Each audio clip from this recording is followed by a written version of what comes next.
And welcome to another edition of What We Should Know, coming to you from Cambridge Community Television in Cambridge, Massachusetts.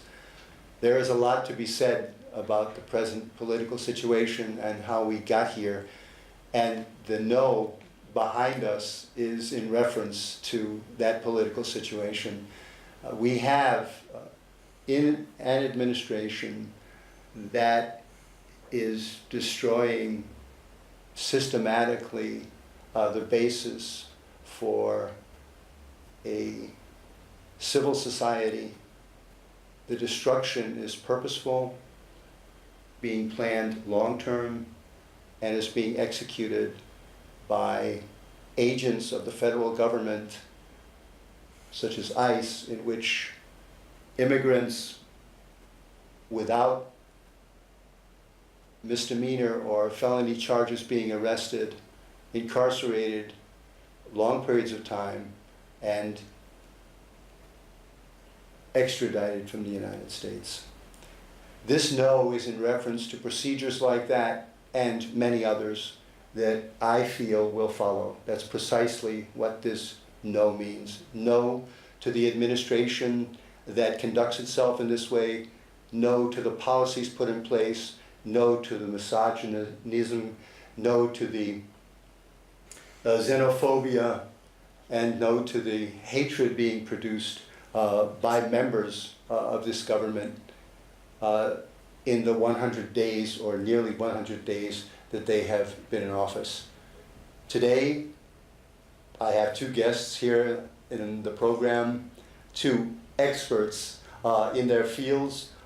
Susan McLucas is an expert on Guantanamo and is wearing today her orange jumpsuit that I believe you wear every Friday. Every Friday. Yeah. Well, thank you for being on the program, and it's very kind of you to inform the audience on that. And Nancy Murray, welcome Nancy. Thank you. An expert on legal situation in the United States. The program today will be Susan describing the realities of Guantanamo Bay and the entire process which has led to the criminal long-standing incarceration of individuals arrested in foreign nations, entitled or labeled enemy combatants, and then brought to Guantanamo Bay. And I believe after that slide presentation, Nancy, you will be speaking about the consequences of those legal structures. Is that? Well, I'll summarize where we've gone since 9/11 in terms of the law, the so-called rule of law, which we keep invoking, but have really done a lot to undermine. Thank you. We're looking forward to that. So, without further ado, Susan, would you like to begin your address? Okay, I'm Susan McLucas. I'm a bicycle riding teacher and peace activist, and one of my prime interests for the last few years has been Guantanamo.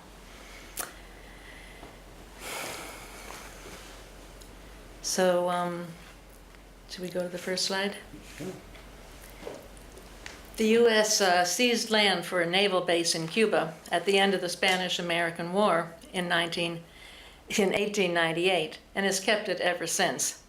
Fidel Castro has called Guantanamo a knife stuck in the heart of Cuba's dignity and sovereignty. January 11th, 2002, the detention center at Guantanamo was opened to hold terror suspects outside U.S. territory to give the U.S. more latitude in the way they treat prisoners. A new term, enemy combatants, was invented because prisoners of war have rights under the Geneva Convention. Notice the Orwellian slogan, honor bound to protect freedom. 775 men have been held at Guantanamo, all Muslims. Currently, there are 41 prisoners. 26 are called forever prisoners, considered too dangerous to release, but who can't be tried, mostly because of the horrible treatment they've received. 10 are being tried, 5 have been cleared for release, but are still there, and 9 have died while at Guantanamo. The prisoner population has gone down recently, but not the staff. There are 1,750 staff people, 38 guards for each prisoner, and it costs $11 million per year to keep a prisoner at Guantanamo. Most prisoners at Guantanamo have not been charged or tried. They are simply held. This is obviously illegal, but there is no power on earth strong enough to force the U.S. to obey the law. According to the Red Cross, the vast majority of the prisoners at Guantanamo are completely innocent. Many were sold to the U.S. forces who were offering bounties for terrorists after the U.S. invaded Afghanistan. Barack Obama campaigned on a promise to close Guantanamo, and on his first day he made an executive order to that effect. But opposition from Congress and lack of political will prevented this. But before we give him too much credit, we have to remember that he increased the drone assassination program. People that he deemed terrorists were simply killed, obviating the need to decide what to do with captured terror suspects. Obama killed 4 to 5 times more people with drones than Bush put in Guantanamo. Torture has been rampant at Guantanamo from the beginning. It may be less now, but holding people indefinitely is torture in itself. Prisoners are beaten, terrorized with dogs, sodomized, thrown against the wall, hung upside down, put into small boxes for long periods of time, humiliated with nakedness, kept in very cold temperatures. Waterboarding has been done to many of the prisoners, where water is poured over a prisoner with a cloth so they feel like they're drowning. Sometimes they actually do drown and are brought back to life. Stress positions have been used extensively, putting people in uncomfortable positions for a very long time. People are made to stand for hours and days without sleep. This is the treatment people get between interrogations and during interrogations. The guards try to get prisoners to admit that they were involved in various terror plots.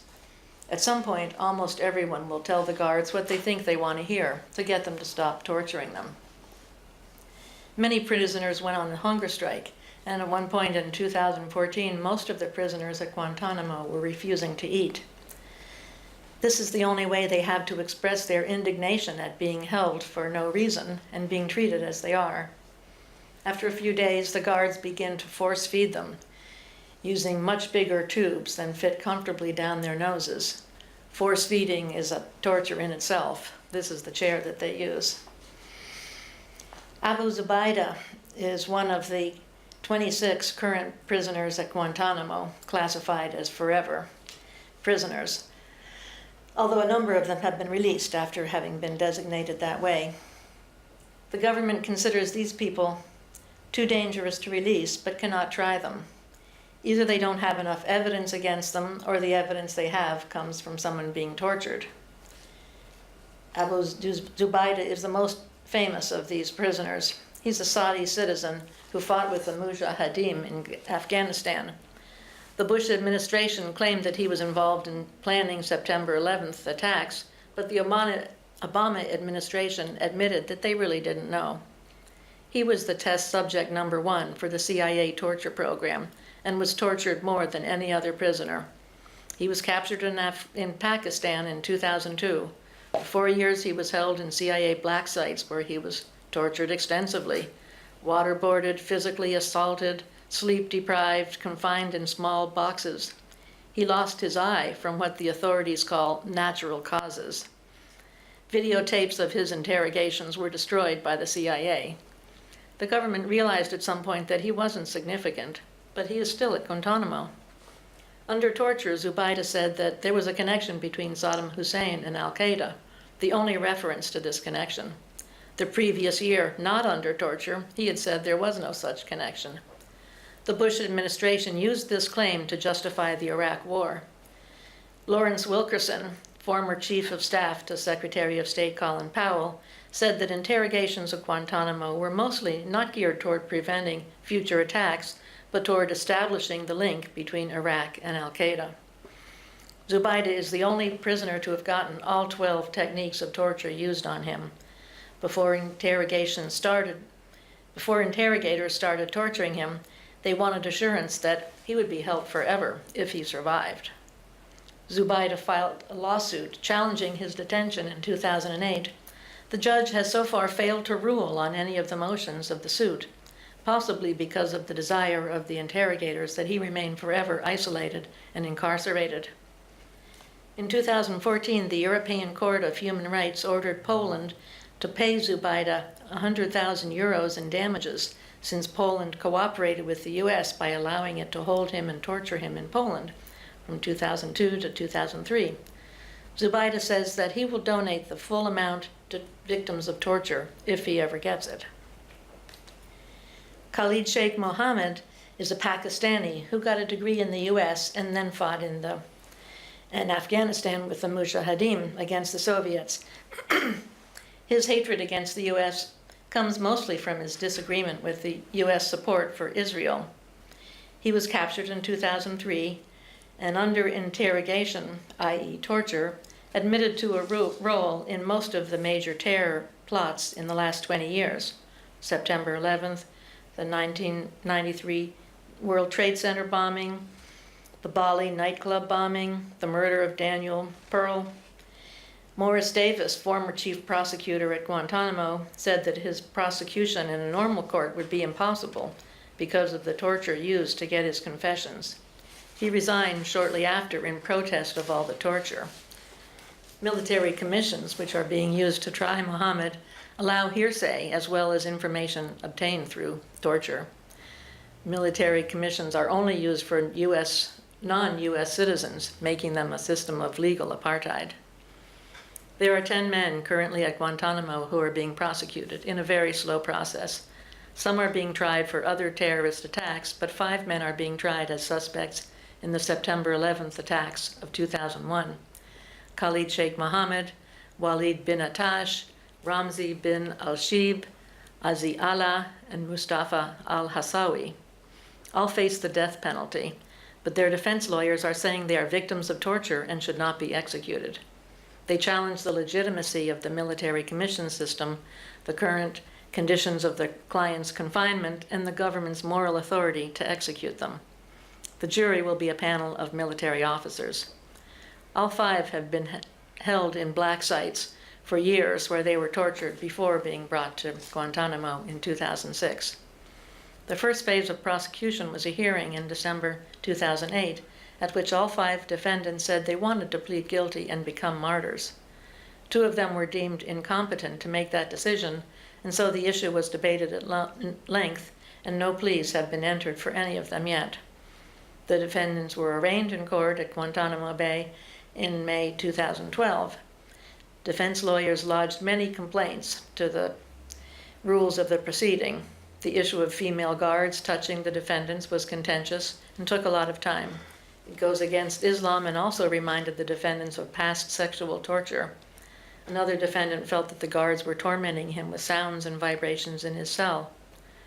Mustafa al-Hassawi has injuries related to sodomy disguised as medical treatment that he was subjected to at his black site. He's accused of providing money for the hijacking. His lawyers argue that the government is still torturing him by not providing medical treatment. When he appears in court, he sits gingerly on a pillow, but most of the time he's not there. In 2013, the courtroom's security light went off as discussions were being held about overseas black sites. The judge or his team hadn't pressed the censor button. It must have been the CIA. The case stalled for a year because federal agents turned one member of the defense team into an informant. This required an inquiry with a special review team. Another bizarre incident occurred in 2015 when Bill al-Shib recognized one of the interpreters as someone who had worked at a CIA black site. The case is currently in the pre-trial stage. It's crawling along, with some estimates saying that the actual trial will start in a year. Some say it will be 10 years. At this rate, we will all be old and gray before there's any justice in this case, if indeed justice can ever come out of a U.S. court. Khalid Sheikh Mohammed wrote a letter to President Obama, which finally got sent to him just as he was leaving office, in which he said, "The 2 attacks in Washington and New York were a natural reaction to your destructive policies toward the Islamic world." Abdul Latif Nasir is one of the 5 prisoners at Guantanamo who has been cleared for release. meaning that he should be free to leave. But many men who have been cleared for release are there for years without being released. Before Obama left office, he made a pretty good effort to get all the men cleared for release out, but 5 were left behind. Abdul Latif Nasir is one of them. While at Guantanamo, Nasir put together an Arab-English dictionary of 2,000 words. In 2013, after years of trying, Carol Rosenberg of the Miami Herald, one of the best researchers about Guantanamo, finally was able to find out that the U.S. had no evidence to justify filing charges against Nasir, but it considered him too dangerous to release. In the meantime, they've decided that he could be released. They just didn't get him out in time before the Trump administration came in. On the campaign trail, Donald Trump said that he wanted to fill Guantanamo up with a lot of bad dudes. This, of course, is not a promising sign for the prospects of closing Guantanamo. Early in his tenure, Trump also wrote an executive order for the Secretary of Defense and Attorney General to look at the Army Field Manual to see if they could add some harsher interrogation techniques, since the 2005 Detainee Treatment Act limits interrogators to the techniques listed there. The plan was leaked and it caused a big to-do, so it hasn't been finalized.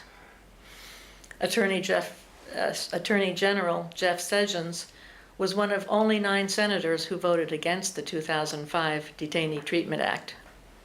Supreme Court Justice Neil Gorsuch has a strong record of support for torture.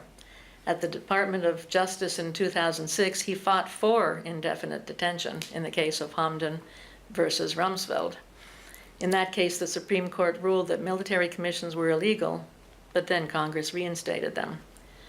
Gorsuch also worked to keep photos of torture at Abu Ghraib secret, and he helped draft President Bush's signing statement to water down the 2005 Detainee Treatment Act. Things are somewhat discouraging with this new administration, but we have to keep trying to close Guantanamo. Many lawyers and groups have worked hard to defend prisoners at Guantanamo. The Center for Constitutional Rights has brought many cases to court and got a lot of people out of Guantanamo. Reprieve in the UK has freed 80 prisoners from Guantanamo, the most of any group. Both of these groups deserve our support. You can write to the prisoners at Guantanamo. Here is the address. You can get names of the prisoners from Andy Worthington's site, closeguantanamo.org. It's also worth writing to the President and Congress to let them know that people are still concerned about the ongoing injustice of Guantanamo. And write letters to the editor of newspapers to keep this issue in people's minds. We should not forget these people who've been so mistreated. So we want to go to the next slide here. Okay, so there's the address for Trump and Congress. Okay, many groups have been working for years to close Guantanamo, to get the people out of that terrible situation and to help restore the U.S. reputation. Close Guantanamo is one of the main such groups. They're asking people to print out a poster on their website and take a picture of themselves holding it, which they're compiling. They keep up-to-date information about the situation at the detention center and the prisoners there. Witness Against Torture is another group very active in the effort to close Guantanamo. Every year they hold a big protest in January around the anniversary of the opening of Guantanamo. People dress as detainees and are led in processions around Washington by strict guards, trying to draw attention to the plight of the prisoners at Guantanamo. I was down there with them in 2011. And the ACLU also works to close down Guantanamo through public demonstrations, FOIA requests, and court cases. I'm an activist who's been concerned about Guantanamo for years. Every Friday I wear my orange jumpsuit with a button calling for Guantanamo to be closed. I organize demonstrations, speak, and write to officials trying to get justice for the men at Guantanamo. We need to let the men who have been cleared for release out immediately. We need to follow the lead of the UK and pay reparations to the men who are and have been held at Guantanamo for no reason. We need to stop indefinite detention wherever it is going on. Otherwise, we have no business claiming to be a democracy.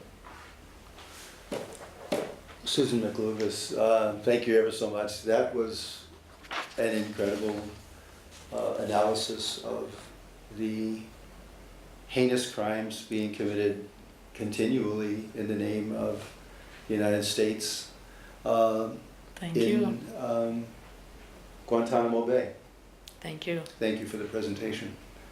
There are a number of questions which I would like to ask. The military tribunal system, is the system being used to try any of these detainees, these illegally detained individuals? Yep. Could you describe basically how that works in a few words? Well, the big difference between the military commissions and a regular court is you can use hearsay, basically rumors. If somebody has said something, that's evidence. And also if something has been gleaned through torture, that's also admissible. And you may have other things to add to that, Nancy. Yeah, I think essentially it's a form of a kangaroo court. All of the legal restrictions on what the government can do in terms of bringing evidence are really modified in military commissions.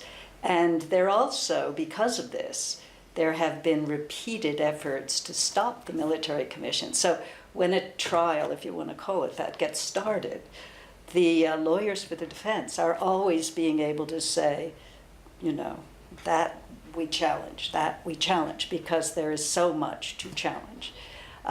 It was an unfortunate day when the Military Commissions Act was passed, because if you look at what's happened in federal courts, they've been much more successful in bringing cases because, you know, they, generally speaking, rely on evidence.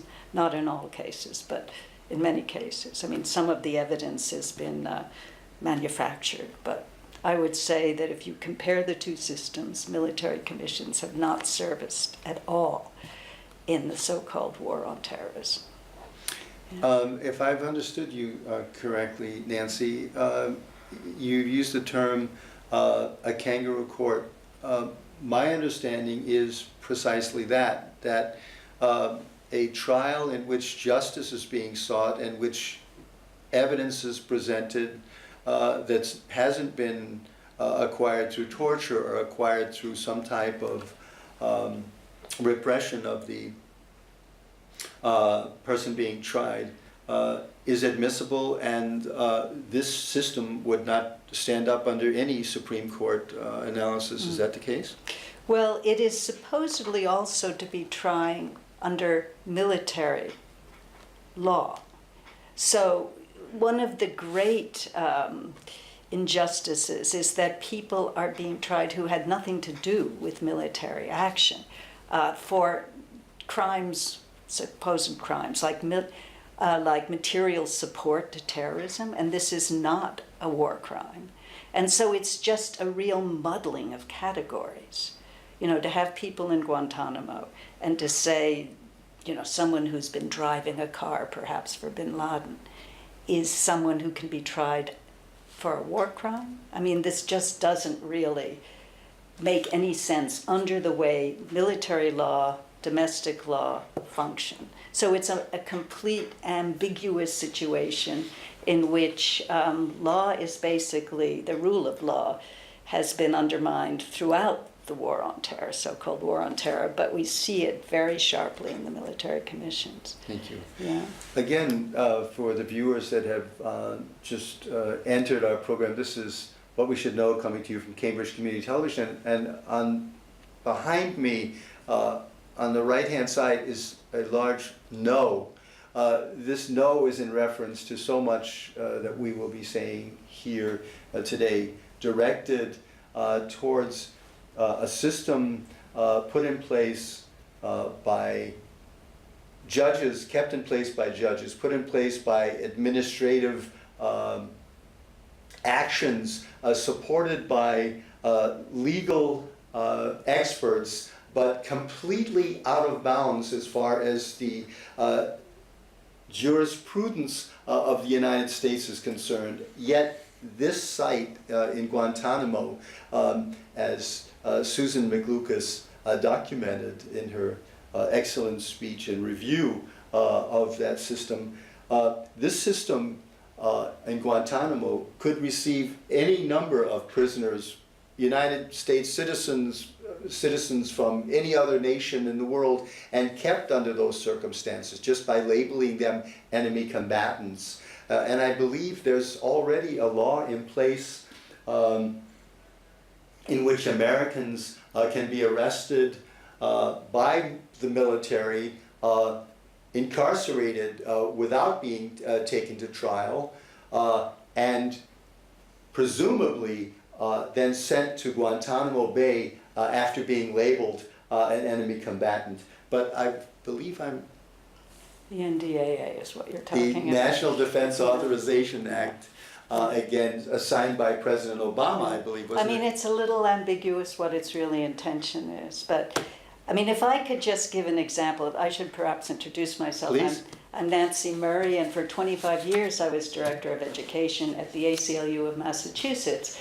And during the latter part of my time there, the so-called War on Terror and what it has done to this country was one of my main focuses, to try to get people in Massachusetts to see what was happening and to stand up. And I should say that among our accomplishments across the country, the ACLU and other groups helped get 400 cities and 8 states to come out against the USA Patriot Act because of the way it was undermining the Constitution. But just to pick on with this whole issue of enemy combatants, you know, we had one the Assistant Attorney General called Brian Boyle in 2004 was in a federal court, and he actually said the following. He said, if a little old lady in Switzerland wrote a check to a group, and unbeknownst to her, that check got into the hands and was used into the hands of a terrorist group and was used for terrorist purposes, she could be arrested as an enemy combatant, sent to Guantanamo, and have, you know, basically to convince the people there that she didn't belong there. And this is the extreme measures to which our country has gone, not only, and I want to make this very clear, not only under the Bush administration, but under the Obama administration. Although President Obama did put restraints in place, and he did say, you know, torture was something that his administration was not going to pursue as a method. At the same time, he refused to hold anyone accountable for torture. His first week in office, we were so excited, his first day in office, when he said, not only will I close Guantanamo, but I'm going to have the most open government ever. And we spent the 8 years he was in power trying to find out what the government was doing. It was constantly doing things in secret, including its drone strikes. But we also found out that he was backtracking on our own law, not just the Convention Against Torture, but our own domestic anti-torture statute, by refusing to hold anyone accountable. A week after he took power, I think he must have had some, you know, some facts put before him by his visit to the Pentagon and the CIA, but after that he said, we're not going to look backwards, we're going to look forwards. And that has been a really disastrous position, because now we are bequeathing to the Trump administration all of the powers that he accrued as in the executive branch, building on the Bush administration. And this, I think, is really unfortunate, because he could have, you know, basically said, not just we're going to make sure torture doesn't happen in the military. He never really tied the hands of the CIA. You know, the whole torture issue, he would go, his administration would go to court and challenge people, when they tried to get some redress for torture, one of those people was from Massachusetts. His name was Mahararar. He had worked in Framingham. He was kidnapped, there's no other word for it, kidnapped in JFK Airport, brought to Brooklyn, stuck in a detention center, sent to Syria where he was tortured for over a year, as this is the process called extraordinary rendition. And finally they realized, oops, we have the wrong person. Now, he has tried to go to court, and he among others, and just say, okay, government, what are you going to do? You know, is there any redress? And the Obama administration has invoked what's called state secrets, the state secrets doctrine, asking the judge to throw out the case on the grounds that carrying it forward will reveal state secrets. And I must say, at least the Trump administration hasn't gone that far, because we now do have a torture case that hasn't been thrown out. Just this past year, a federal judge in the state of Washington has agreed to go forward a case the ACLU has brought on behalf of 3 prisoners. One is dead because he had been tortured to death. He was frozen to death under interrogation. 2 are not dead, they're living. And what's very unusual about this case is that not only did the government give it the green light, the Trump administration just recently went to court and didn't use state secrets doctrine. Instead, it said, basically, we want to block this from becoming public, we want to block this from becoming public, but it didn't take the position that the whole thing should be shut down. Basically, what it wants to block is information that will show what its own appointee to be deputy CIA head had been doing in the torture field, and other things. But it's not just, you know, a blanket, get rid of the case. So this is the first time that it's about to go to trial. So pay attention to what's happening in Washington state. But one of the really, when you think about it, who has gone to jail for torture? One person so far, and that is the whistleblower, John Kiriakou, who had been the head of the CIA's intelligence in Pakistan. He had participated in the capture and interrogation of Zubaydah, who you talked about, Susan. And he told, in 2007, I believe, he told the press, but the press didn't print this information, as far as I know.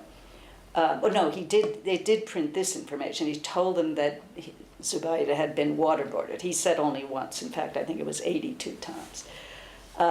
He said he'd been waterboarded, which is the first time anyone had said publicly that a method of interrogation, which would be torture anywhere in the world, had been used. Now, of course, a lot of people say that waterboarding was not torture, if you can imagine. One of the most horrific reading experiences I have had was to go through the 500 pages released by the Senate Intelligence Committee in 2012 on the techniques that had been used. The whole report is 6,000 pages long. They only released 550, and it is enough. If those were the most sort of least classifiable pages, well, then you really wonder what's in the other ones, because what it describes is so grotesque, and how anyone could say this isn't torture. In fact, I don't think you mentioned the whole thing. In order to rise to the level of torture, the legal memo produced by the office of Obama's legal counsel was that it has to result in organ failure or death. Yes. And a CIA official actually said something like, if you use a method and it kills the detainee, then you've done it wrong. Not you've done the wrong thing, you've done it wrong. So, I mean, this is such a stain on our country. And the fact that Obama could just say, we're going to look forward and not back, and so there's no accountability unless, we'll see this civil suit brought by these 3 torture victims. It's been brought, by the way, against the two psychologists who have been most identified with the interrogation, the SERE interrogation program, that's SERE. That's the name of the program that they adopted to be able to break down prisoners. It's supposed to lead to something called learned helplessness, where you'll just want to reveal everything you know.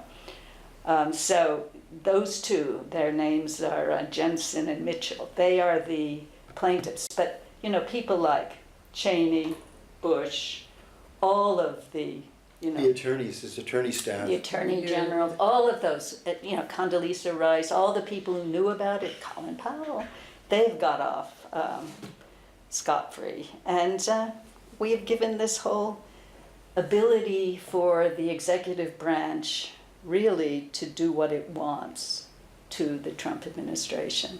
And I should just say, when I say ability to do what it wants, the other thing that Obama, when he was running for president, he was against what was called warrantless surveillance of Americans.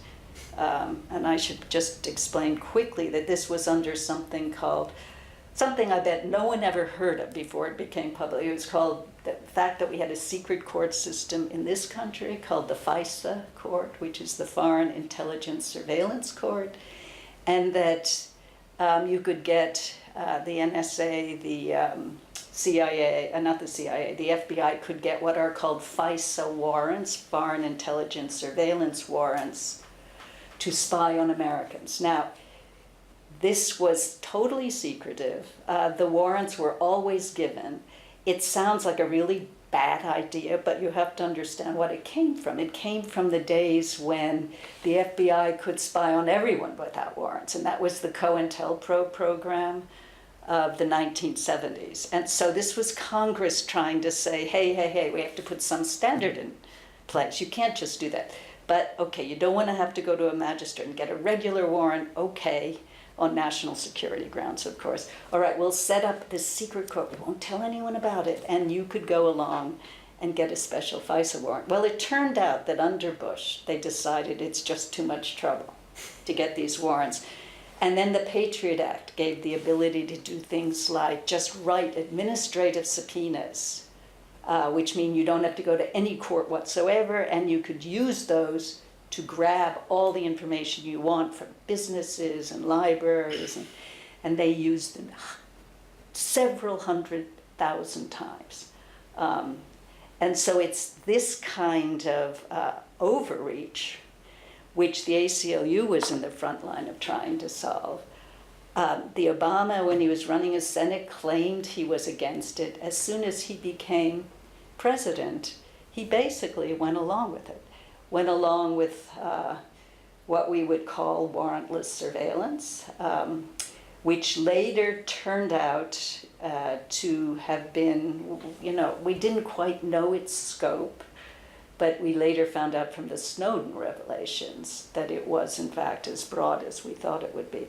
When I say we didn't quite know its scope, there were very brave whistleblowers who did try to say what the scope was. One of them, William Binney, had been designing the stuff at the NSA, which would be a way of gathering information from outside the country, not inside the country. And he started saying very early on, this is being turned against Americans.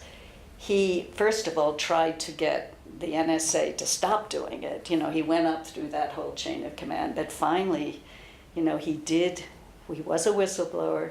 He did give some information to the press, and he did pay a huge price for it, as did Thomas Drake. There are other people who, because they were very much opposed, just as Edward Snowden later was, to what was happening, they would report it, and the government would really come down against them.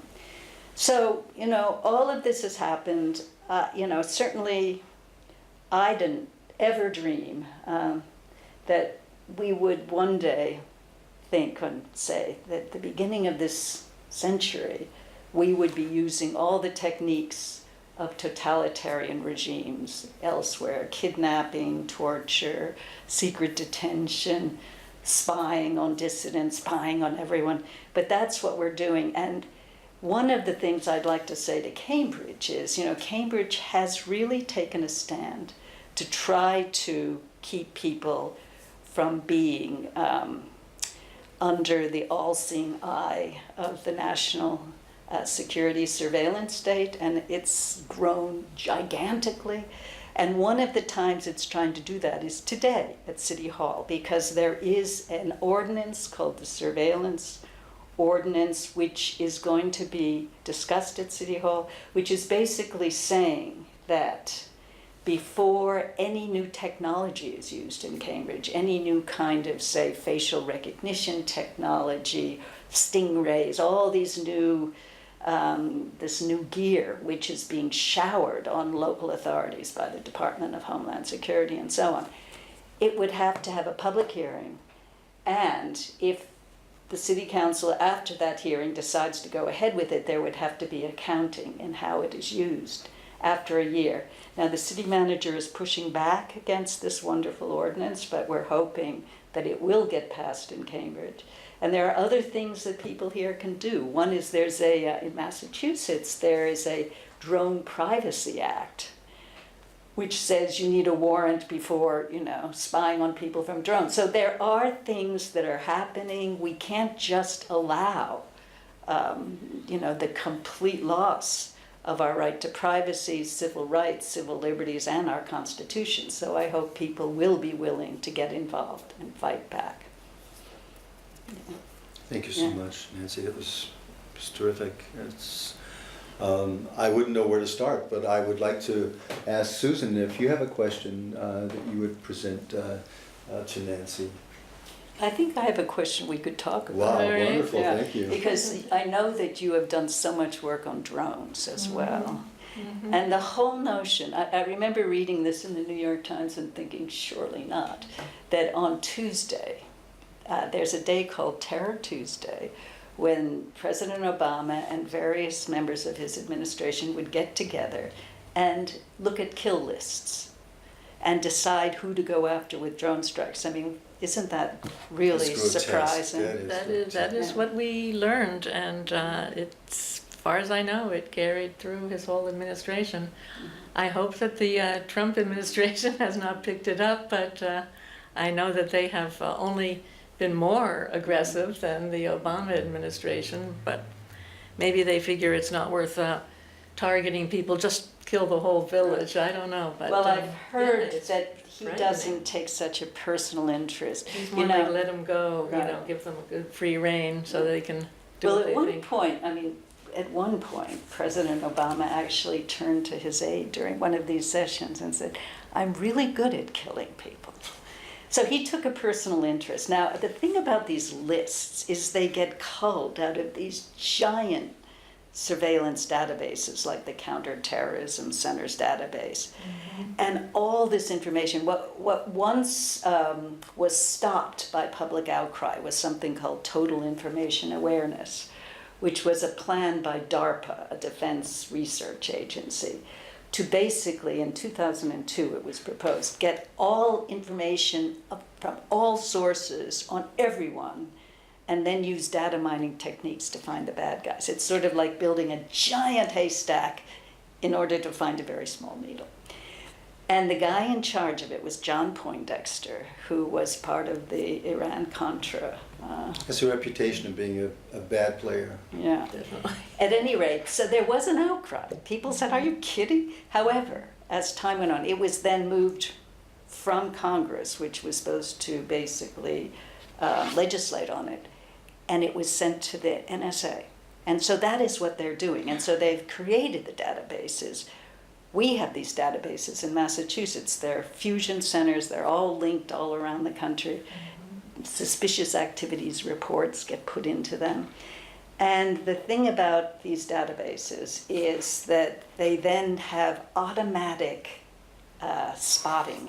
They use algorithms to really find bad guys who should be on kills list. So it's like, technology will save us. I mean, this is it's just so insane. Yeah. And they have even their targeting is imprecise enough, and there's no way to really know who you want to get. Even I don't really go along with the idea of getting people anyhow. Why not bring people to trial? But in any case, then you have what's called signature strikes, where they claim that they have some way of determining what are the patterns that terrorists use, and how things look from the air. How can you tell who's a terrorist? You're not even trying to have a name, just like, oh, that's the kind of thing a terrorist does.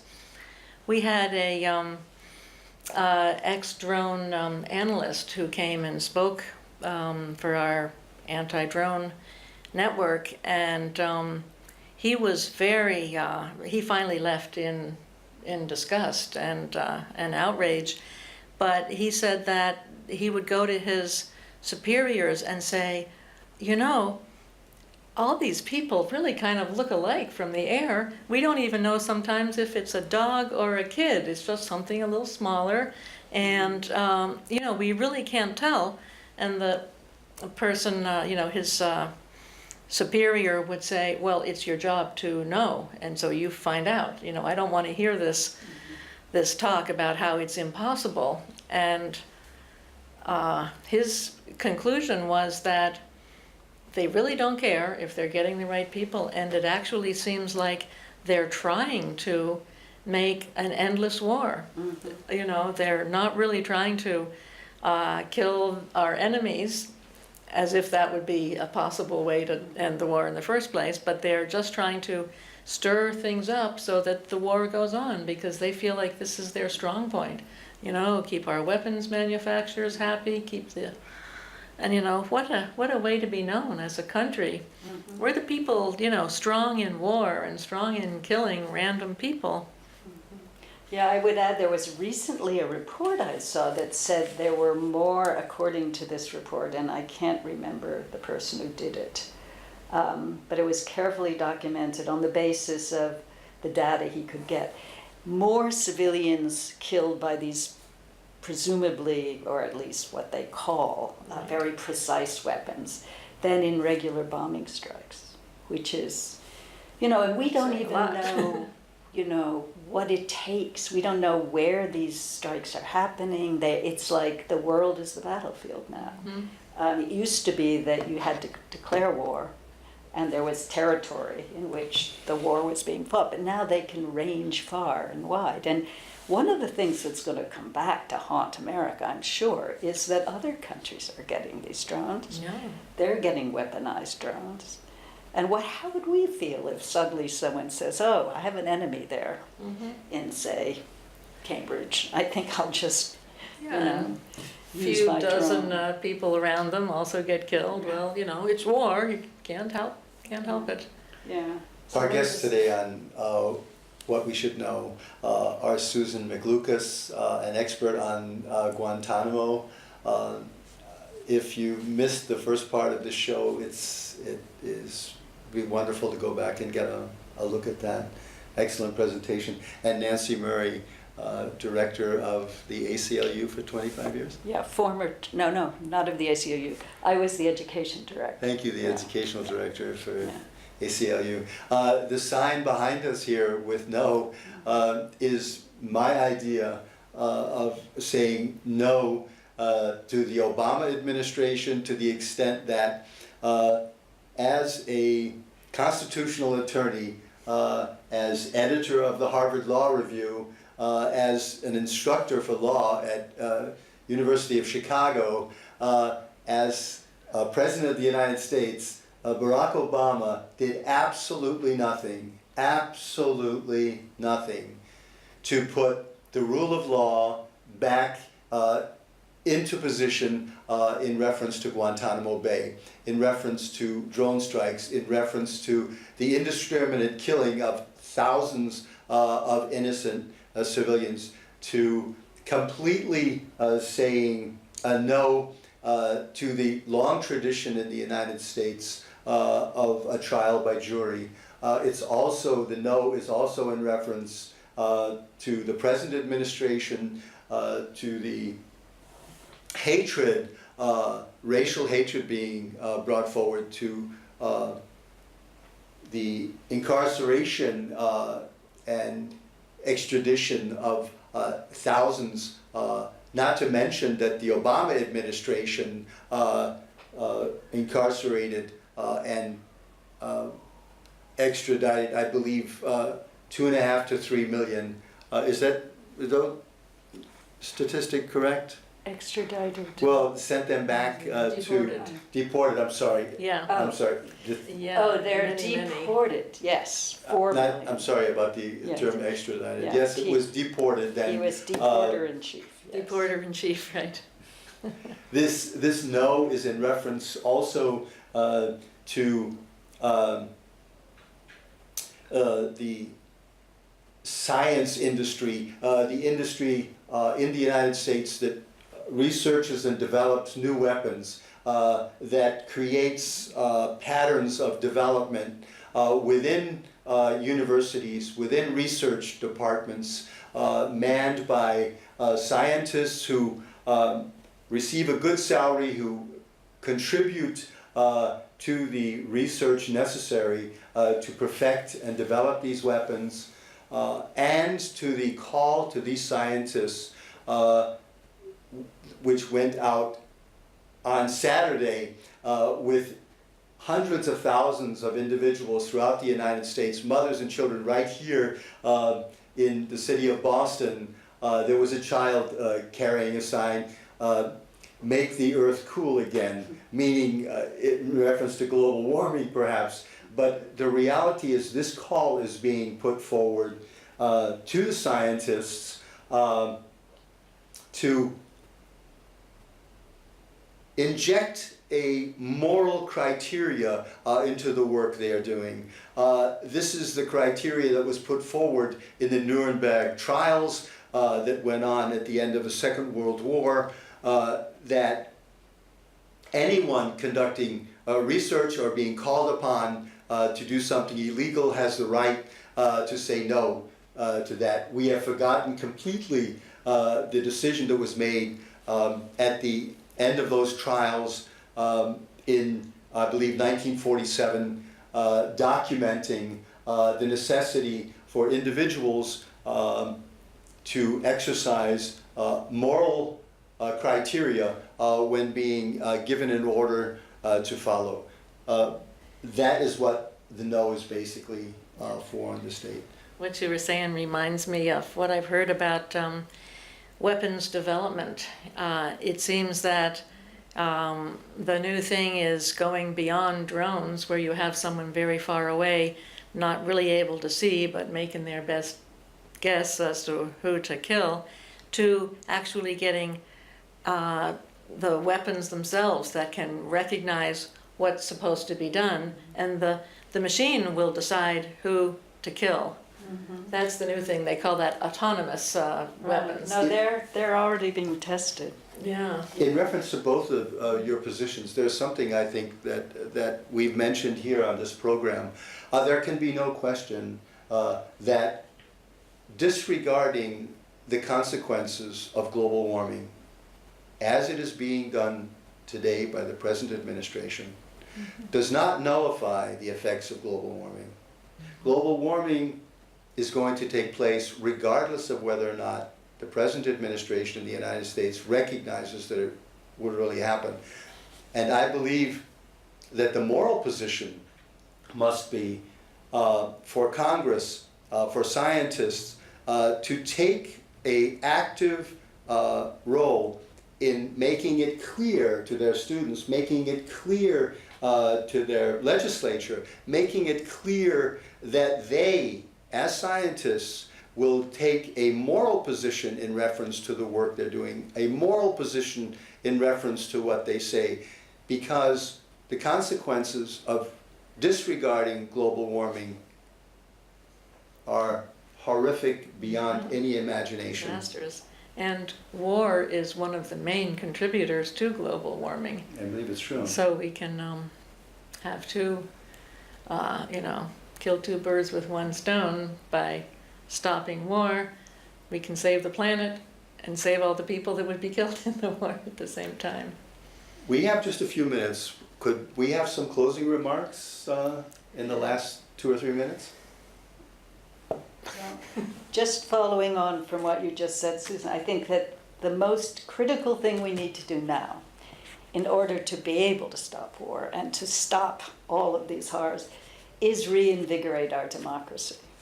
Because, you know, when democracy is something that you do once every 4 years, and then because this incredible system of money has produced 2 candidates, I mean, it's just not good enough. I mean, we're a very huge country. We can make it better, but we all have to stand up. We have to pay attention. We have to inform ourselves, and then we have to give a piece of our mind to the powers that be.